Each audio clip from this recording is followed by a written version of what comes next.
Oke guys, balik lagi bersama gua Pinkman dan kali ini gua bakalan bahas Lookism lagi. Tapi kali ini gua bakalan lanjutin alur cerita Lookism ya. Jadi dari chapter 31 ya. Berarti ini part 3 ya. Jadi di sini gua bakalan 10 chapter aja. Jadi gua bakalan 10 chapter dan gue juga pengen kasih tahu dulu ke kalian kalau misalkan kayaknya gua nggak bakalan bahas Lookism yang per minggu lagi ya. Kayaknya itu udah agak capek gitu ya. Itu gue lebih ke terburu-buru gitu ya bikinnya jadi setiap minggu. Jadi ini kayak lebih santai ya. Jadi gue sekarang mau fokus ke alur Lookism sama nanti juga gue sembari mau bikin alur cerita yang lainnya gitu ya, manhwa yang lainnya kayak contohnya Castle, How to Fight, Reality Quest gitu ya. Nanti gue bikin pollingnya jadi kalian bisa vote ya, gitu aja. Oke lah guys, nggak usah berlama-lama, langsung aja kita ke ceritanya. Let's go.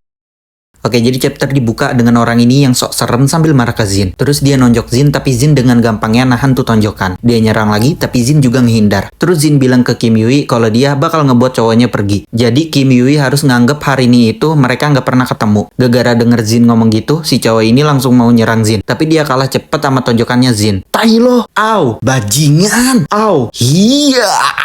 Pepatah bilang jangan pernah memukul seorang gadis, bahkan dengan burung sekalipun. Yang bener itu dengan bunga ya, idiotism. Terus panel pindah ke Tuan Tanah Gangnam yang udah kehabisan uangnya buat beli balon bulannya lagi. Karena belakangan ini Hanul udah nggak merhatiin dia lagi dan takut kalau Hanul direbut orang, dia pun mutusin buat ketemu Hanul. Akhirnya dia mulai nyari lokasi Hanul lewat foto yang dia SS. Terus pas Hanul pulang sekolah, ternyata si Tuan Tanah Gangnam ini udah nemuin Hanul. Terus pas di rumahnya, Hanul ngerasa heran soalnya baju-bajunya banyak yang hilang belakangan ini. Ternyata semua baju yang hilang itu diambil sama si Tuan Tanah Gangnam. Terus pas di minimarket, Pes udah muak ngeliat si Tuan Tanah Gangnam yang datang terus setiap hari. Sama dia juga kaget pas tahu kalau si Tuan Tanah Gangnam ini lagi nontonin live streamingnya Hanul. Si Tuan Tanah Gangnam langsung gak seneng pas tahu kalau PS dari tadi merhatiin dia. Akhirnya PS langsung ngitungin barang yang dia beli. Terus panel pindah ke Hanul yang lagi buang sampah. Pas udah buang sampah dan lagi jalan pulang, tiba-tiba ada si Tuan Tanah Gangnam yang mau nanya jalan ke Hanul. Dia pun ketakutan, tapi tiba-tiba PS datang sambil nyuruh Hanul pergi. Soalnya PS tahu kalau si Tuan Tanah Gangnam ini habis beli pisau. Akhirnya si Tuan Tanah Gangnam langsung nyerang Hanul. Tadinya PS mau ngehindar serangannya, tapi kalau dia ngehindar Hanul bakal celaka. Akhirnya dia keinget gerakan jabnya Jin dan langsung meraktekin buat ngelindungin Hanul. Tapi pas dia niruin hooknya Jin, serangannya nggak kena soalnya tangannya terlalu pendek. Gara-gara itu dia langsung ngelindungin Hanul dari pukulannya si Tuan Tanah Gangnam. Di sini akhirnya Hanul tahu kalau PS ini orang yang ngebawa PHS-SB pulang. Habis itu pas si Tuan Tanah Gangnam ngambil pisau lagi dan langsung nyerang PHS, tiba-tiba dia dilempar barbel sama Vasco. Vasco bilang kalau PS keren juga dan dia suka gayanya PHS. Terus flashback di mana PS yang ngikutin si Tuan Tanah Gangnam ini gegara mencurigakan. Habis itu PS ngelapor ke polisi lewat telepon. Tapi gegara polisinya banyak nanya dan gak bisa diandelin, PS akhirnya nelfon Vasco. Terus pas PS lagi ngasih tahu situasinya ke Vasco, tiba-tiba si Tuan Tanah Gangnam nanya jalan ke Hanul dan PS pun langsung nyamperin Hanul. Balik lagi ke si Tuan Tanah Gangnam yang marah ke Hanul gegara dia udah ngasih banyak balon bulannya tapi Hanul jahat ke dia. Akhirnya dia nyerang lagi tapi Vasco dengan gampangnya nahan serangan itu dan langsung ngangkat dia. Terus tiba-tiba bapaknya datang sambil mohon-mohon ke Vasco buat maafin anaknya. Tapi si Tuan Tanah Gangnam malah marah ke bapaknya soalnya bapaknya itu bikin malu di depan Hanul. PS yang ngeliat itu dia langsung ngerasa ngeliat cerminan dirinya. Terus Vasco nyuruh ke si Tuan Tanah Gangnam buat jangan cuma bisa nyalain orang aja. Amanannya juga kalau emangnya si Tuan Tanah Gangnam udah berusaha ngelakuin sesuatu dengan upayanya sendiri belum. Si Tuan Tanah Gangnam jawab kalau dia yang hidupnya di kelas bawah itu nggak bisa apa-apa meskipun udah berusaha sekeras mungkin. Tapi Vasco bilang kalau buktinya dia bisa. Gara-gara omongannya Vasco itu kena di hatinya PHS. Dan akhirnya polisi datang buat nangkap si Tuan Tanah Gangnam. Abis itu Hanul langsung meluk si PHS gara-gara khawatir PS kenapa-napa. Besoknya pas di sekolah, PS yang masih terngiang-ngiang sama omongannya Vasco, tiba-tiba Hanul nyapa PS. Hanul juga ngasih tahu ke PHS kalau uang yang dia dapetin dari si Tuan Tanah Gangnam itu udah dia balikin lagi ke bapaknya. Terus sama dia juga nanyain PS ori ke PSSB. Tapi dia langsung sadar kenapa tiba-tiba dia nanyain PS ori. Abis itu tiba-tiba Kim Yui datang. Jin ngira kalau Kim Yui mau ngegodain PS lagi, tapi ternyata dia mau ngasih sapu tangannya ke Jin sama berterima kasih juga karena udah ngebantuin Kim Yui kemarin. Jin langsung panik gegara Mijin ngeliat mereka. Terus pas pulang sekolah, Kim Yui diajak bisnis bareng sama Jonggun. Terus panel pindah lagi ke Jin yang ngejelasin ke Mijin soal tadi, tapi Mijin bilang kalau Jin gak perlu ngejelasin, soalnya dia sama Kim Yui gak sedekat itu. Terus tiba-tiba mantannya Kim Yui datang. Gegara Mijin tahu Jin berantem lagi, akhirnya dia pergi. Ternyata mantannya Kim Yui itu bawa teman-temannya yang ini. Tapi Tapi pas teman-teman yang ngeliat muka Jin, mereka langsung ketakutan. Tapi Jin gak peduli dan langsung nyerang mereka semua. Terus besoknya pas di sekolah, Jin minta tolong ke Namsu buat cariin sepatu Jordan di aplikasi Junggorana. Soalnya dia nggak ngerti sama aplikasi Junggorana. Terus pas di rumahnya, Namsu nawar ke orang-orang. Tapi pada nggak mau soalnya budget yang dikasih Jin itu kurang. Tapi ternyata tiba-tiba ada yang mau. Tapi orangnya mau barangnya dikirim aja dan si Namsu nggak mau soalnya dia pernah ketipu. Akhirnya mereka mutusin buat COD-an dan mulai pindah ke Line biar gampang. Ternyata orangnya itu cewek kalau dilihat dari PP-nya. Terus pas di sekolah, Namsu ngasih tahu ke Jin kalau dia udah nemu sepatunya dan bakalan COD. Jadi Namsu nyuruh Jin buat percaya aja sama dia. Terus pas COD-annya, si Namsu bergaya sampai-sampai nambahin bantalan di bahu, di pantat, sama di kaki. Habis itu si cewek ini akhirnya datang. Tapi pas si Namsu mau lihat barangnya, tiba-tiba dia digandeng sama nih 2 orang dan dibawa ke gang sepi. Ternyata dia ditipu dan uangnya diambil semua sama orang ini. Terus orang ini juga yang ternyata chattingan sama Namsu dan pakai foto cewek tadi. Akhirnya mereka pun pergi, tapi karena itu uang Jin, Namsu pun mohon ke mereka buat ngelepasin dia soalnya itu bukan uang dia. Ama bilang juga kalau yang punya uangnya itu atlet tinju dan jago berantem. Gara-gara dia ngomong gitu, orang ini nggak jadi ngebiarin dia dan ngehajar dia. Terus besoknya pas di sekolah, Namsu ngasih tahu semua kejadiannya ke Jin. Namsu ngira kalau Jin bakal marah, tapi ternyata enggak. Terus tiba-tiba Kim Yui nanya ke Namsu apa Namsu masih ada line mereka. Namsu jawab kalau masih ada. Akhirnya dia nunjukin line-nya sambil bilang kalau sebenarnya orang yang chattingan sama dia itu cowok. Jin yang ngedenger itu langsung paham apa yang terjadi. Terus Kim Yui bilang kalau pakai nomor palsu itu nggak murah. Jadi mungkin mereka nggak hapus nomornya itu karena mereka mau dapat keuntungan yang lebih banyak. Akhirnya Kim Yui nyari nomor itu di Junggorana dan ketemu. Terus dia juga nyuruh Jin buat pura-pura beli barangnya, tapi sebelum itu Jin harus ganti PP-nya dulu jadi mukanya Jiho. Soalnya mukanya Jiho itu sama kayak Namsu yang gampang ditipu. Akhirnya Jin ngechat orangnya dan dibalas yang minta COD-an di tempat yang sama kayak Namsu. Terus Pes nanya ke Kim Yui kenapa Kim Yui bisa tahu banget soal ini. Kim Yui jawab kalau dia bisa tahu itu soalnya mantan dia juga tukang tipu. Terus panel pindah ke penipu ini yang lagi COD-an sama orang-orang ini. Gara-gara orang-orang ini tahu kalau mereka ditipu, mereka akhirnya diajar habis-habisan dan uangnya diambil semua. Balik lagi ke Jin yang udah siap buat berangkat. Tapi Yundo juga nyuruh PHS buat ikut. Sebenarnya PS takut, tapi dia tetap ikut juga. Terus Vasco yang lagi nyiram tanaman bareng Bumje tiba-tiba ngelihat PHS dan nanya ke PHS kalau PS mau kemana. Akhirnya PS nyeritain situasinya dan Vasco pun mutusin buat ikut juga. Tapi Vasco nyuruh mereka bertiga ini buat tetap di sini aja. Dan akhirnya cuma mereka bertiga yang ikut. Tapi yang mereka nggak tahu itu ternyata Kim Yui, Namsu, Mijin, sama Jae juga ikut. Terus pas mereka udah sampai di tempatnya dan lagi minum dulu di cafe, mereka tatapan sama Jin. PS ketakutan tapi Jin malah nantangin terus. Terus Jin tiba-tiba ngelihat Mijin di luar cafe dan dia langsung nyamperin Mijin. Jin nanya kenapa Mijin ada di sini. Mijin jawab kalau dia lagi cari buku di toko buku yang ada di sini. Pas mereka lagi ngobrol tiba-tiba orang-orang ini datang buat nantangin Jin. Mijin langsung ngambek tapi Jin coba ngejelasin ke Mijin kalau dia nggak berantem. Terus tiba-tiba penipu ini datang. Namsu langsung ngasih tahu ke Jin kalau orang yang ngambil uangnya Jin itu si penipu ini. Tapi pas Jin nengok dia langsung kena pukulan bertubi-tubi dari si penipu ini dan Jin pun tumbang. Mereka pun pergi dan Mijin langsung mau ngelaporin mereka ke polisi. Tapi Jin ngelarang Mijin buat ngelapor. Terus pas waktu COD-annya Jin nyamperin si penipu ini bareng PHS sama Vasco. Si penipu ini langsung ngeremehin Jin gara-gara Jin bawa teman-temannya. Terus pas Vasco mau maju Jin nahan Vasco sambil bilang kalau dia duluan yang maju. Akhirnya Jin nyuruh para penipu ini buat maju sekaligus. Mereka bertiga masih ngeremehin Jin dan akhirnya orang ini maju duluan. Tapi dengan gampangnya Jin ngehindarin serangannya dan langsung nyerang orang ini dengan satu serangan. Mereka semua kaget. Tapi pas giliran orang ini maju, Jin lagi-lagi dengan gampangnya ngalahin nih orang. Si penipu ini langsung ketakutan sama kemampuannya Jin. Tapi karena dia ngelihat Jin yang udah kecapean, dia pun jadi pede dan langsung nyerang Jin. Jin yang cuma nahan serangannya itu ternyata lagi nyari celah. Pas celahnya udah ada, Jin langsung nyerang si penipu ini pakai tekniknya PHS dan para penipu ini kalah. Tapi tiba-tiba teman-temannya pada datang. Terus Vasco nyuruh Jin buat istirahat aja karena dia yang bakal ngurus orang-orang ini. Ama Vasco juga pede bakal menang karena ada PHS di belakangnya. Terus tiba-tiba Bumje datang sama anggota lainnya. Si penipu ini yang lihat jaketnya Burnekel, dia langsung takut soalnya dia pernah dengar tentang gengnya Vasco. Akhirnya Burnekel mulai nyerang para kroco ini. Terus Vasco nanya ke Bumje kalau Bumje bisa tahu Vasco ada di sini itu dari mana. Bumje jawab kalau dia itu bisa telepati. Soalnya itu gara-gara persahabatan mereka berdua. Terus tiba-tiba Vasco dicengkram bahunya sama orang ini dari belakang. Tapi dengan gampangnya Vasco ngelepasin tangan orang ini dan langsung nyengkram balik orang ini. Si penipu ini yang ngeliat itu dia makin takut dan panik soalnya anggota dia yang lainnya belum datang juga. Ternyata anggota lainnya itu udah diberesin sama si Jae. Balik lagi ke si penipu ini yang mau kabur. Karena Jin sama Vasco itu kuat, si penipu ini malah milih lewat PHS soalnya kelihatan yang paling lemah. Tapi pas ngeliat ekspresinya Vasco sama Jin, dia bingung kenapa mereka berdua santai aja. Akhirnya dia nyerang PHS, tapi PS PS bisa ngehindar serangannya dan PS langsung ngokopi jab sama hukannya Jin. Sama yang terakhir itu pukulan stride. PS pun menang dan mereka semua akhirnya pada pulang. Ternyata kejadian tadi itu ada Jonggun yang udah meratin semuanya. Jonggun ada di situ itu karena Yui minta tolong ke dia, tapi ternyata masalahnya bisa selesai tanpa bantuan Jonggun. Terus besoknya pas di sekolah, Jin ngajakin PS bertarung lagi soalnya Jin kira kalau PS pernah belajar boxing. Ama ternyata juga sepatu si penipu kemarin itu diambil Jin. Terus tiba-tiba Kim Yui ngajakin Jin belajar bareng buat ujian nanti. PS yang ngedenger itu langsung kaget soalnya sebentar lagi ujian tapi dia malah ngelupain itu. Sekarang ini dia punya 2 badan dan dia nggak tahu kenapa alasannya dia sampai bisa punya badan baru. Tapi yang pasti badan sempurnanya itu cepat dan kuat. Tapi kayaknya kalau soal otak, badan sempurnanya itu nggak ada bedanya sama badan orinya. Terus emaknya nelpon PS soalnya emaknya tahu kalau anaknya itu bentar lagi UTS. Jadi emaknya nyemangatin PS buat belajar. Pas emaknya lanjut kerja lagi, PS yang tahu kalau emaknya kerja keras demi dia, akhirnya dia mutusin buat belajar terus. Ditambah 2 minggu lagi ujian. Terus pas dia lagi shift malam, dia mutusin buat belajar hafalan. Besoknya pas di sekolah, PS minta bantuan Jai buat ngajarin dia pelajaran MTK sama bahasa. Soalnya Jai itu ranking 1 di kelas. Jai akhirnya ngajarin PS. Tapi orang ini yang ranking 2 di kelas nggak seneng lihat Jai yang ngajarin PS. Jadi dia bertekad buat menang dari Jai selagi Jai ngabisin waktunya buat ngajarin PS. Terus pas pulang sekolah, PS lanjut belajar lagi di perpus bareng Dohwa sama Jiho. Jiho juga ngasih tahu ke PS kalau Dohwa itu ranking 5 di kelasnya. PS langsung ngerasa kalau Dohwa itu lebih hebat dari dia yang badan ori. Terus Jin kesel padahal dia pengen berdua sama Mijin, makanya dia ngikutin Mijin sampai ke perpus, tapi ternyata sial banget. Soalnya semuanya ada di sini. Gak cuma mereka doang. Vasco sama 2 perintilannya juga ada di situ. Terus pas pulangnya PS ngerasa capek banget. Begitu dia sampai rumah dia langsung tidur dan badan orinya yang bangun. Terus PS pun lanjut belajar lagi sambil jaga toko. Tapi tiba-tiba Hanul datang. Hanul gak beli apa-apa dan cuma nontonin live idol K-popnya. Terus PS bilang ke Hanul kalau misalkan Hanul gak ada urusan, mendingan Hanul pulang aja. Soalnya kalau nanti Hanul dalam bahaya lagi gimana? Hanul yang ngedenger itu langsung senang soalnya PS khawatir ke dia. Sama dia juga ngegodain PS dengan bilang kalau PS pasti nggak punya pacar. Terus tiba-tiba Hanul ngeliat PS bawa buku dan langsung nanya apa PS lagi belajar. PHS jawab kalau dia mau ujian paket C,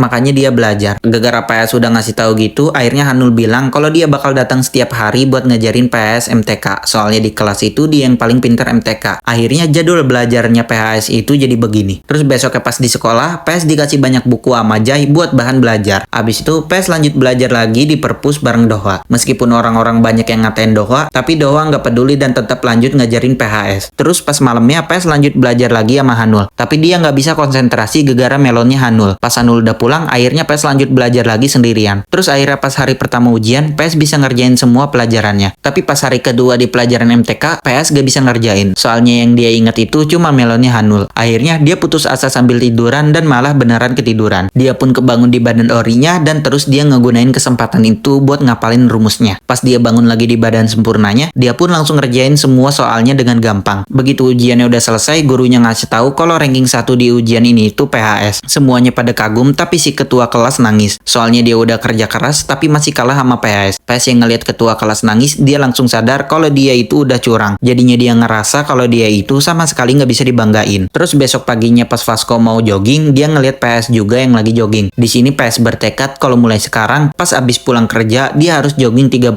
menit dulu biar kehidupannya jadi lebih baik.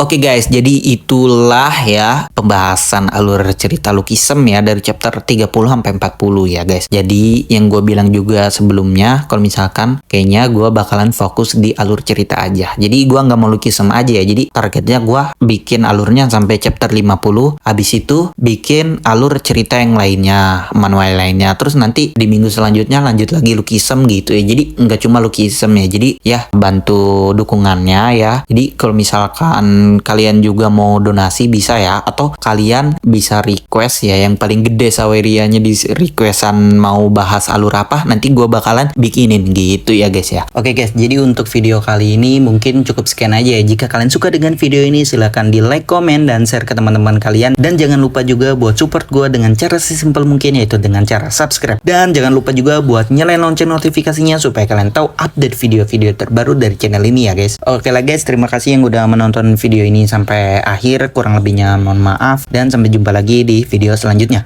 Bye bye.